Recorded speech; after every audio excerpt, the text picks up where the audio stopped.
Good afternoon, everyone. It is Saturday, February the 29th, 2020. It is currently 3:03 p.m. Central Time. Well, if you've been paying any attention to what is happening in the world around you, then you are very familiar with the term coronavirus. This spread of the coronavirus, which seemed to have started in China, is now, I think, currently present in 60 different countries. I think that was the last number I have seen. It is spreading. More and more people are being infected with this virus. And it's now here in the United States of America. And I'm obviously coming to you I'm live on the air right now. Some of you will hear a recording of this. I'm live on the air. I'm coming to you from Victory Baptist Church. This church is located in Ovalo, Texas, which is really in the middle of nowhere. But the bottom line is I'm coming to you from Texas, West Texas, if you want some idea. You can look up Ovalo, Texas on Google Earth. Maybe you can find us. There's not much here, but you'll see the church. We're the big white building, okay? We're kind of here in the middle of nowhere, but we are located here, obviously, in Texas, in the United States of America. And for the longest time, I think the attitude of many Americans was, oh, this coronavirus, it's over there in China. Oh, it's there in Korea. Oh, okay, it's in Iran. Okay, now it's in Italy. Okay, it's not our problem. It's not our problem, right? I mean, Americans are really bad with this kind of mindset. If it's not news that's for many Americans, even news that's happening in America that they should probably pay attention to, they don't even pay attention to that. It's one of the things that baffles me and I can't speak for other parts of the world. I can't speak for other parts of the world since I haven't lived there. I don't travel there enough to be able to speak anywhere dogmatically about it. But when it's here in the United States of America, I can be somewhat dogmatic because we see this all the time in America. I can remember a number of situations. I can remember one winter, there was constant news reports and news bulletins that a massive winter storm, massive blizzard is coming, and it will be hitting the Chicago area during rush hour traffic when people are trying to get home. And they were warning people, hey, this storm is coming. It's going to be horrible. It's going to be big. It's going to be deadly. Take precautions. And then what happened? The storm hit, and then I watched the news. It was insane. I don't remember what section of highway, what highway it was in Chicago, but the aerial footage was insane. It looked like something out of a disaster movie. There were literally thousands and thousands of cars just abandoned there on the highway. People found themselves trapped. They were trapped and trying to get home. Now, obviously, some of those people probably knew the storm was coming, and they, for some reason, were not allowed to leave work early, which you could talk about employers doing that, but okay. But for many, when they were interviewed, they said something like this: this storm came out of nowhere. I had no idea. And I'm sitting there going, how did you have I live here in Texas, and for a week I saw 9,000 news stories that it was coming. You'll hear this all the time. People will say, the hurricane came out of nowhere. The hurricane didn't come out of nowhere. You were told for a week to evacuate. Listen, pay attention to what is happening. But here in America, not only do we not, it happens all the time. I'll be talking about something and someone will be like, what are you talking about? You're like, I don't know, the biggest story of the last 500 years on earth? Where have you been? Wait, what happened? I never heard of that. And they'll be holding a phone in their hand and you're like, you see that little electronic device you hold in your phone? I know you think it's only for, watching cat videos and sending messages to your friends and using emojis and doing, I don't know what else you do on that device. But let me tell you, that device is really powerful because you can set it up to get news bulletins sent to your device so that you know what's happening in the world. On that device, you can subscribe to podcasts that will literally update every hour with the latest news happening around the world. Isn't that amazing? Isn't it amazing that little tool can keep you informed, but they won't know what's going on?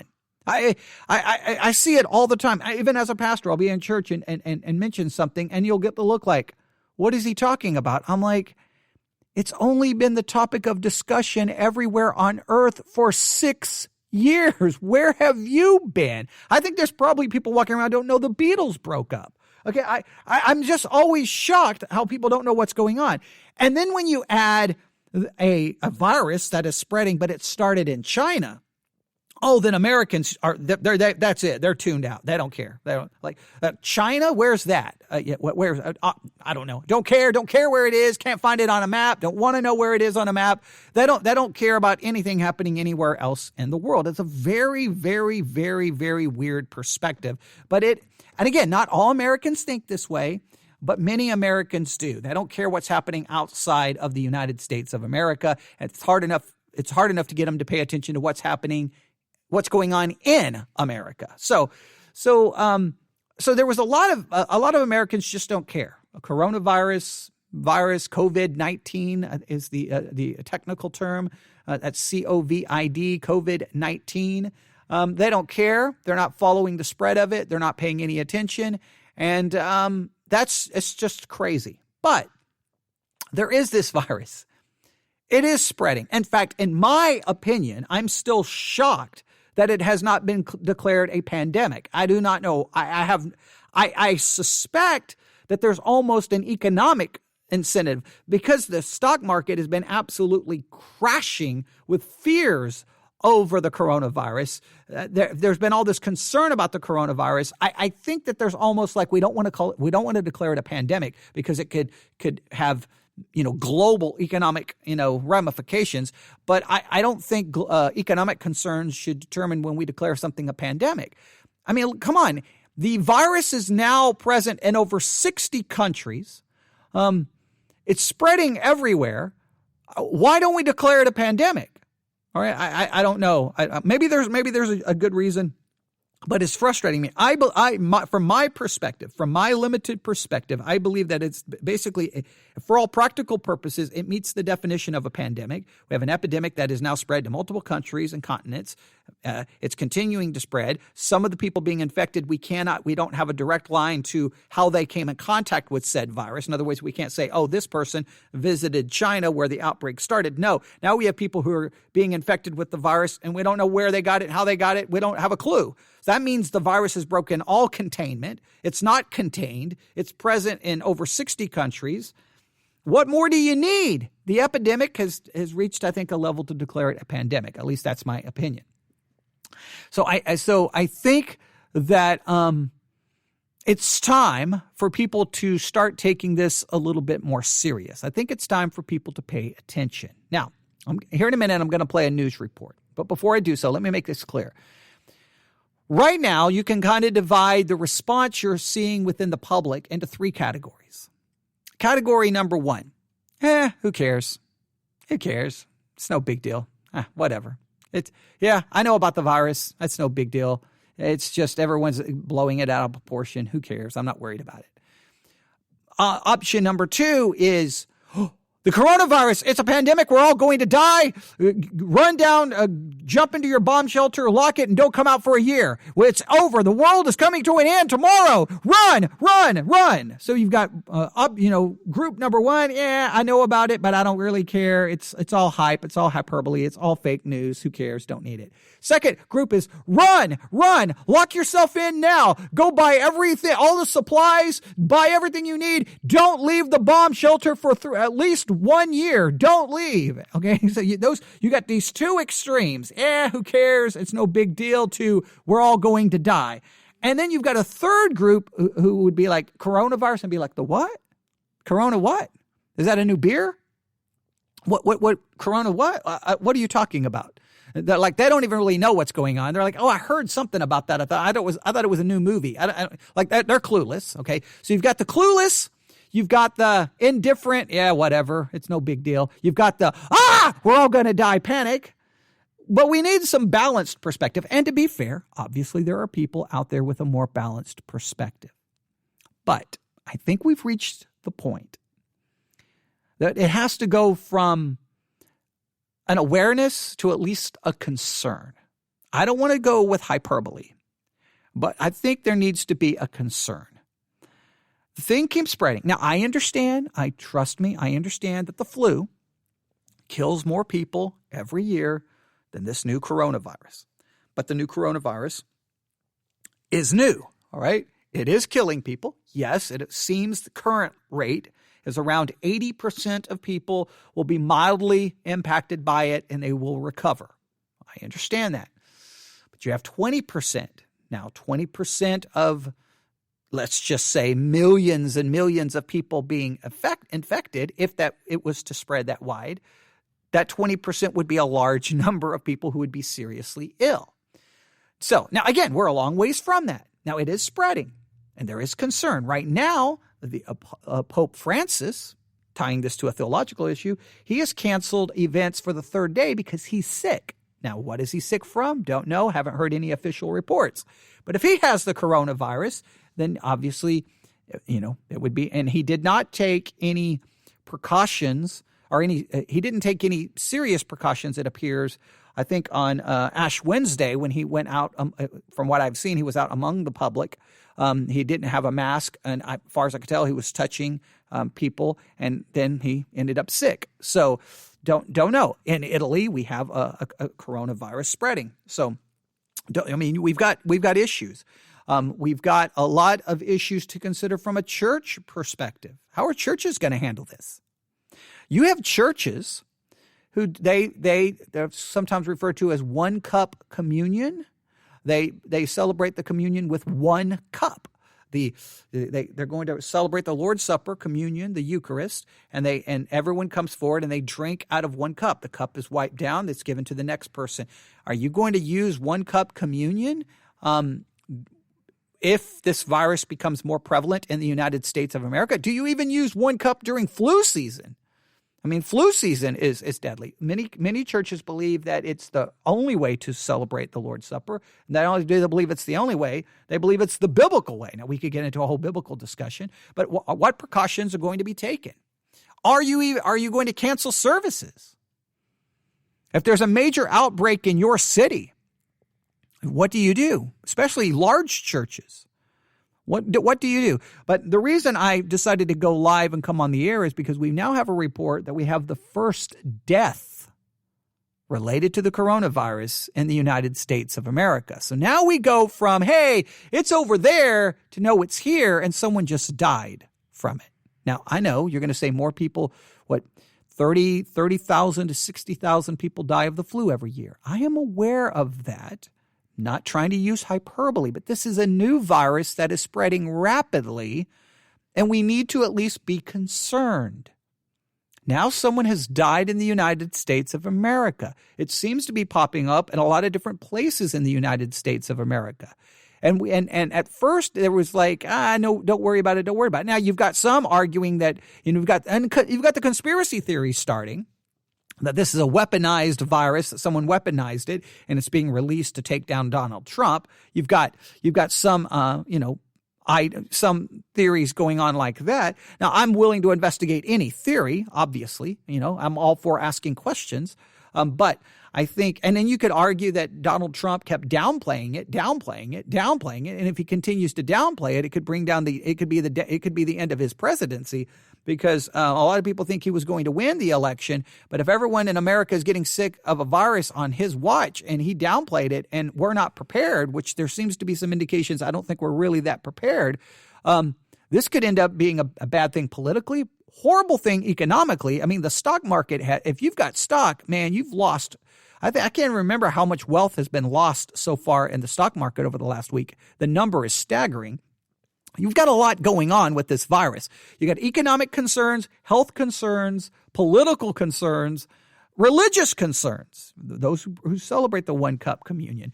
Do you withhold celebrating communion until the threat of the virus passes? Some would say theologically they believe they're to celebrate the Lord's Supper every service. So then what do? Do you cancel services and do services live over the internet? Like I'm sitting in my church and I'm currently live on the internet. I could come up here and do services from here into an empty building. Is that necessary? How serious do we take this? What precautions should be happening in the church? Do you screen people? Do you screen people? Like, how far do you take this? So let's listen to this news report. I just wanted to at least come on and just kind of throw out some ideas and thoughts here. But let's listen to this, and I'll come back and we'll discuss it. Live from NPR News in Washington, I'm Barbara Klein. President Trump and Vice President Pence gathered their health team for a White House news conference last hour to calm and update the public after the nation's first death from the new coronavirus, an individual in Seattle whose infection appears to have been community-acquired, not linked to any known case. Vice President Pence says new travel restrictions are being imposed for parts of South Korea and Italy, most affected by the outbreak, and restrictions on Iran will expand. Iran is also already under a travel ban, but we are expanding existing travel restrictions to include any foreign national who has visited Iran within the last 14 days. President Trump says he's also considering closing the U.S. border with Mexico. The head of the Centers for Disease Control and Prevention, Robert Redfield, says the risk of the average American contracting the virus is still low, and members of the public do not need to wear a mask. President Trump says nonetheless more than 40 million masks are available, and the government is working with a 3M company to produce 35 million more a month. The U.S. and the Taliban have signed a peace deal, paving the way for all foreign troops to leave Afghanistan.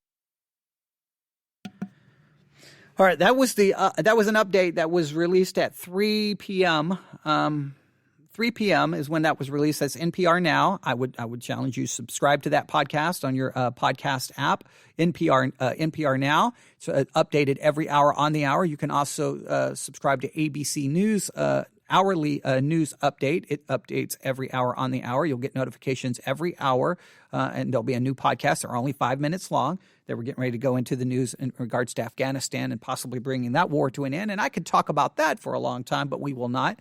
But there you have it. If you just do a search for coronavirus, if you just start looking for headlines, you'll find things like this. This is from the Los Angeles Times. Let me go back here. This is the Los Angeles Times headline. First U.S. death from coronavirus reported in Washington state as California officials warn that the virus will spread. Not if, not may, will spread. It's going to spread here in the United States of America. Another headline, virus spreads on West Coast. All right. We have a local spread of coronavirus marks turning point in the United States. Suspected patient is isolated in New Jersey hospital. Testing under scrutiny after delays and questions over effectiveness. There's lots of problems here in the United States. The last time I heard, there's only 4 places that can even do the test. So if you go in to be seen by the doctor, they probably won't even do a test to even know if you have coronavirus. And by the time they sent the test off and got a result, there's no rapid way to get it. So you don't know you have the coronavirus, and you could be out infecting other people, infecting people in your church and people at your place of employment.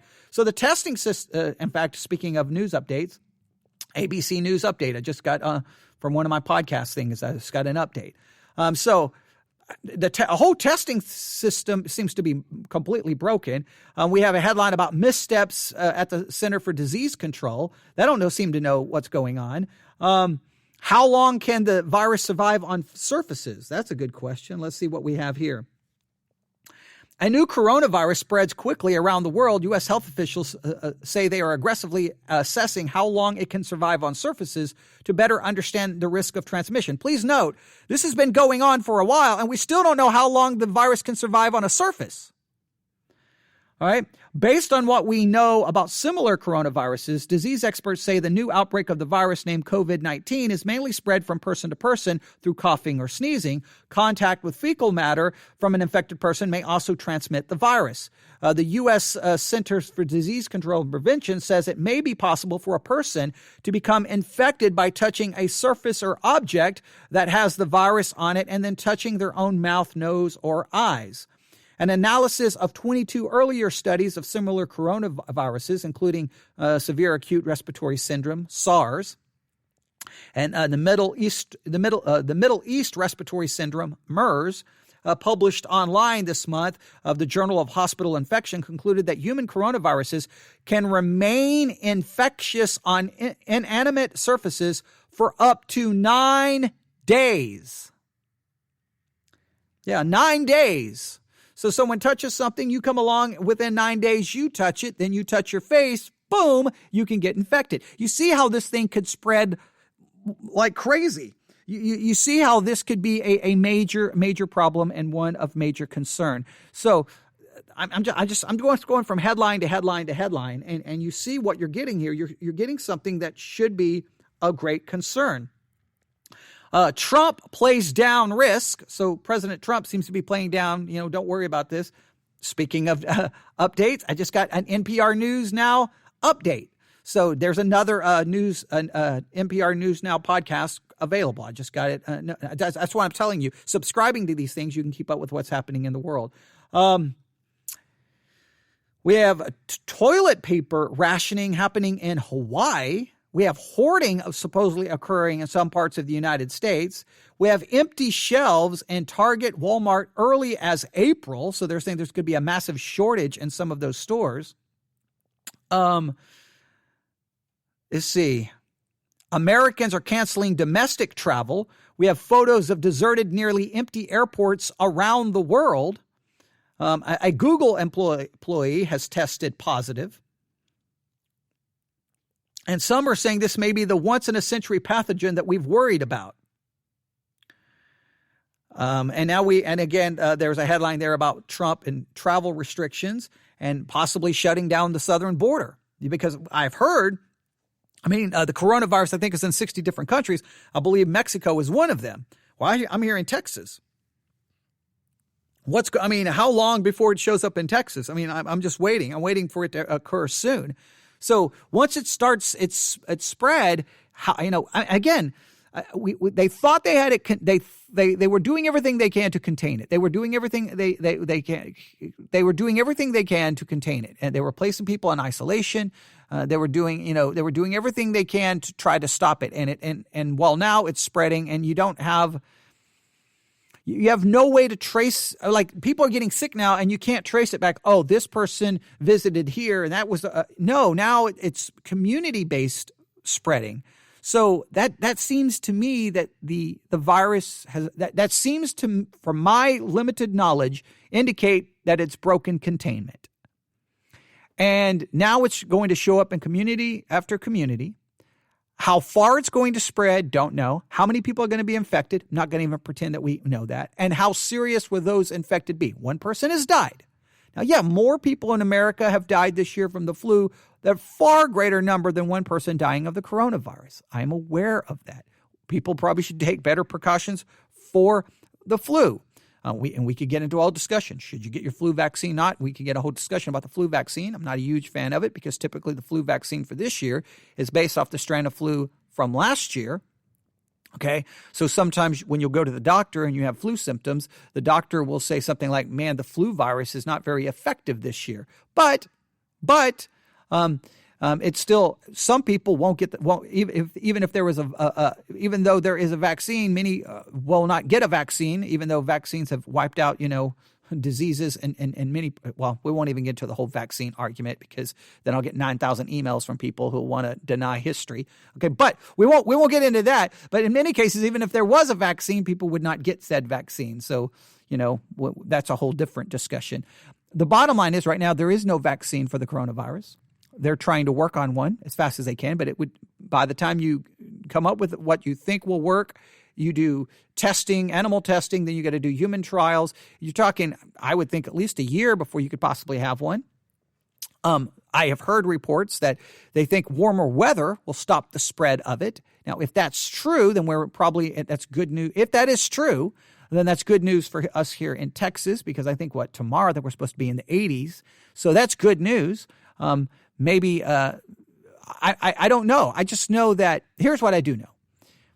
The news is definitely demonstrating that this is a concern, that there is at least a potential threat, and that you need to take reasonable precautions for you and your family. Reasonable precautions, obviously.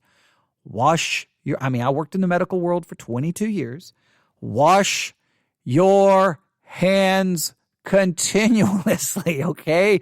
You touch something, wash your hands. Wash your hands. Wash your hand sanitizer. Wash your hands. Wash your hands. Wash your hands correctly, okay? Wash your hands with soap. Make sure plenty of soap.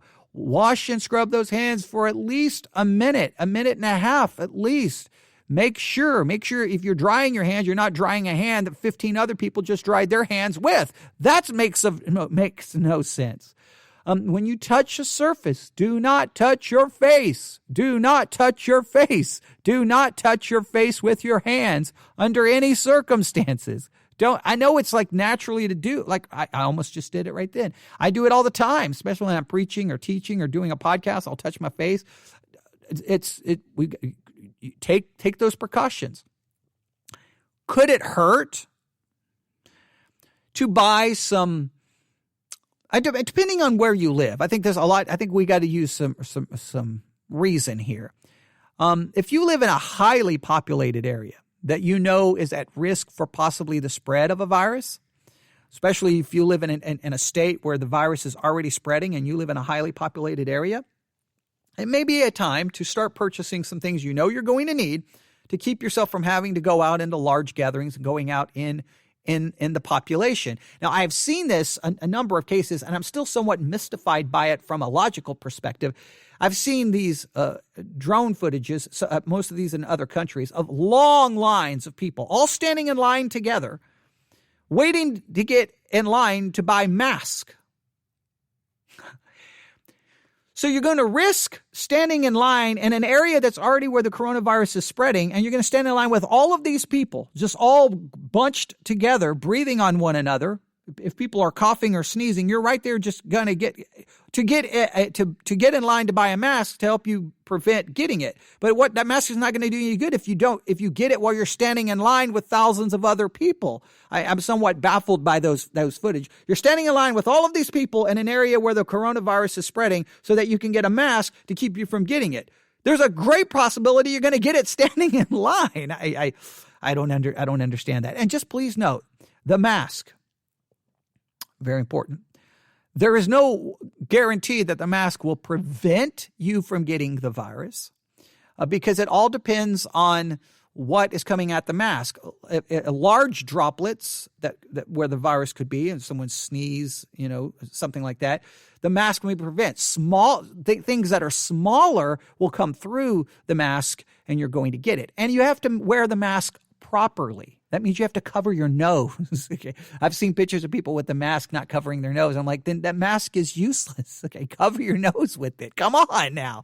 So even the mask is not a guarantee. If you do go out, it can't hurt if you're going to be in an area with large numbers of people. It can't hurt. The main thing is if you're in an area with lots of people, the surfaces you touch. And then you touching your face. That's probably where you're going to, if it can live on a surface for 9 days, that's a great concern right there. Thinking of things that you need.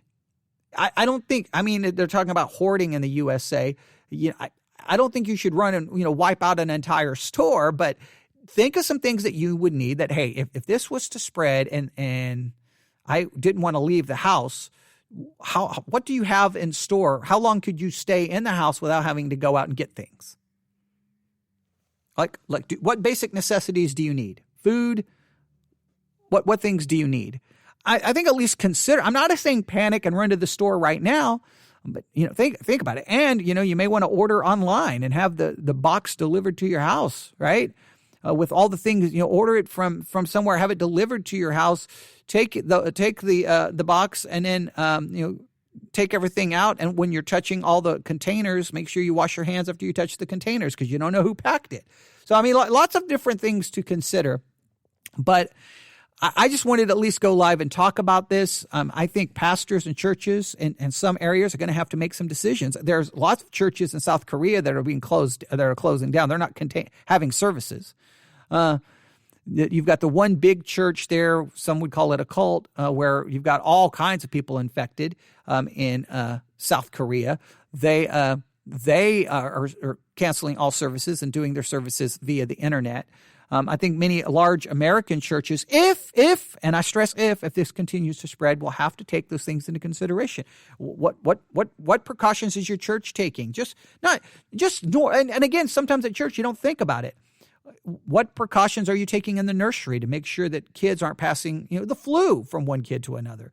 What precautions are you taking in the church, in the cleaning of the church, to ensure that things are disinfected, wiping surfaces down? Those are things we probably don't even think about in some churches unless you have a professional cleaning crew. And if you don't have a professional cleaning crew, probably everything you touch in the church probably has all kinds of viruses on it. Those are things that we have to consider and think about. But I at least wanted to bring it to everyone's attention. Yes, we have had the first individual die here in the United States of America, and we need to pay attention. We need to pay attention. That's the main thing. Look, here, if you don't want to take any precautions, fine. You don't want to order any extra things, fine. You don't care about travel precautions, fine. At least do this. Stay informed. Subscribe to the Global News Podcast from BBC. Subscribe to the News Hour podcast from BBC. Subscribe to the Sky News Daily podcast from Sky News in the UK. Subscribe to NPR News Now. That's an hourly update. The ABC News Hour. Subscribe to that. There's all kinds of news podcasts. Up First, the NPR Morning. Start Here, the ABC Morning News. There's so many of them. If you need a list of them, email me at newsif@yahoo.com. Subscribe to them on your mobile device, where you can get these podcasts and you can listen to it whenever you have a few minutes. Only takes you a few minutes to listen quickly and go, is there any coronavirus news? Just be informed about what's going on. Know if the coronavirus is present in the state in which you live. No, be informed. Have a local news alerts on your mobile device. Have the notifications available so that you can be notified where you're like, oh man, okay, it's spreading in my local area. Then you can take precautions. Don't be the person that's like, I didn't even know coronavirus was in America. Yeah, okay, and then you're sick. Okay, just at least that's the minimum. That's the minimum thing you can do. Just don't slide into crazy world. Don't go to crazy conspiracy world. Don't slide into who cares world. Don't slide into I won't see, I don't hear from you for the next year, and you tell me that, you were in your basement or your bomb shelter that you had built and you haven't come out for a year. You don't go that crazy. Just rational reason, thought, information, science, okay, medicine. Don't go into crazy world where, look, here's this alternative care. This will cure the coronavirus. I saw Jim Baker, the televangelist, went to prison. I can't remember what natural cure he's selling. Supposedly will heal you from the coronavirus. I'm like, come on, and that's happening within Christianity. All kinds of people running around claiming that they've got the cure. They've never been to medical school, but they've got the cure because they watched a YouTube video. So don't even get me started on ways some people talk when it comes to medicine and medical advancement and different medicines that work. And look, I'm all for alternative natural care. I'm all for it because in many cases it's a lot cheaper. It's all fine and dandy if you want to try it, but don't forget modern medicine. Okay, don't forget medical advances that in many cases stop the spread of a disease or wiped it out until people stop taking the vaccine and then it comes back. Sometimes people joke that we YouTubed ourselves back into a meningitis epidemic because people stopped getting the vaccine because of YouTube videos. Come on. Let's be reasonable, rational, think things through, take precautions, do things that you think that are known to help. All right. And for any kind of sickness, natural. If there's a natural cure out there that doesn't cost much to try and it works, then I'm all for it. Yeah. But don't ignore medicine. Don't ignore the doctor where you end up then dying of something that's treatable and curable because you were like, I'm going to do natural care. And then you end up dying of a disease that you could have went to the hospital and been fixed and cured of in 30 minutes. Or you waited until it got so serious that the doctors couldn't do anything. Don't be that person. Think it through, be logical, be rational, rely on reliable sources for information, and let's be safe. Let's look out. Let's look out for one another. If you think you're sick, if you've got some kind of, you don't know what's going on, then self-quarantine. Quarantine yourself away from everyone. Don't go walking into church, making everyone sick. Be wise, be smart about it. If you need to notify health officials that you possibly you don't know what's going on, or if you did travel somewhere and you are showing symptoms of an area where coronavirus was known, notify health officials so that they can keep track of it. They know what's going on. We just need thoughtful, rational, no hyperbole, smart, informed people looking out for one another. And in churches, we'll have to make some decisions on what to do. So this will impact churches. This has a theological connection. Pope Francis is sick. He's canceled events for the third day. Don't know what's going to happen there. When I feel bad because when I saw the picture, I had a picture of him on Ash Wednesday, and I sent it out to a number of people, and I said, this is not how you take precautions from the coronavirus. This is not good. He's going to end up getting the coronavirus, and next thing you know, he's sick, canceling events. I was half-heartedly joking, but I was half serious as well. That you're in a country where the coronavirus is spreading, and you're just out in a mass of people touching and having them breathe on you. That's usually a good way to get it. So we've got to take precautions. We've got to think it through. And I will say this. I'm going to offend some people, but I'm going to say this. What I call the cancer of theology within Christianity is this theology that teaches that God guarantees healing for us now, and that you can be healed of anything, and that they've got teams of people who can heal, and they've got all these stories that this person who was healed, and this person, they've got these stories that this person was raised from the dead, and this person was healed, and healing is all they talk about, because they teach that healing is guaranteed for us right now. If we have enough faith, we can be healed. That's what they teach. It's an abomination. It's a cancer of theology. It must be rejected. We have no guarantee of healing here and now. Our ultimate guarantee of healing is when we die and we receive a glorified body where there's no more pain, no more sickness, and no more death. There is no guarantee of healing right now. Anyone who says that, they're liars. They're liars. They're false teachers. They're fraudulent. You need to leave their church immediately and stop listening to them. But when a situation like this arises, it always drives me crazy, because all these people who claim that they heal, well, go stop the virus. Get in an airplane, go to China. Go to China and heal all the people.